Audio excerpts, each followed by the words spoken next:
بسم اللہ الرحمن الرحیم۔ السلام علیکم پیارے دوستو، آج کی اس ویڈیو میں ہم جاننے والے ہیں ان عورتوں کے بارے میں جو تعویذ لینے آتی ہیں اور تعویذ لینے دنیا بھر میں پھرتی ہیں۔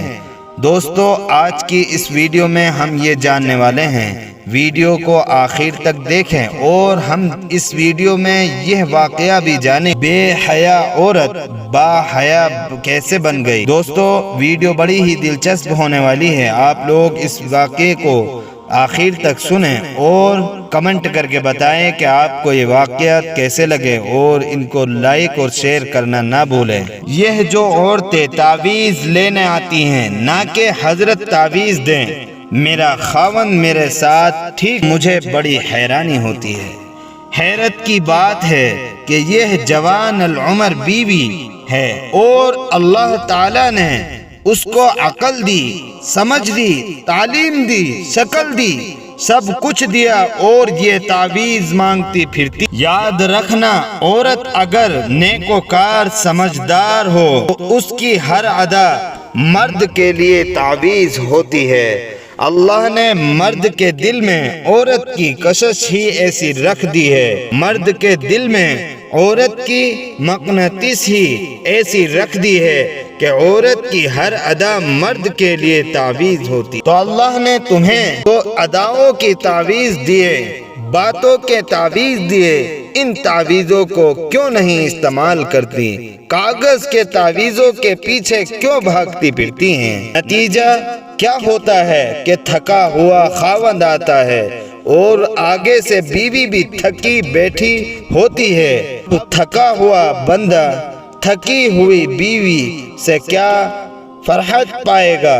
فریش یعنی تر و تازہ ہوا رہیں جب خاوند آئے اور اس کے سامنے محبت پیار کی باتیں کیا کریں، کھلے چہرے سے استقبال کیا کریں اور ایسے انداز اپنایا کریں کہ خاوند خوش ہو جائے۔ پھر دیکھیے کہ گھر کے اندر کیسے خوشیاں آتی ہیں۔ بے حیا عورت با حیا بن گئی۔ حضرت ابو امامہ رضی اللہ عنہ فرماتے ہیں کہ ایک عورت مردوں سے بے حیائی کی باتیں کیا کرتی تھی اور بہت بے باک اور بد کلام تھی۔ ایک مرتبہ وہ حضور صلی اللہ علیہ وسلم کے پاس سے گزری۔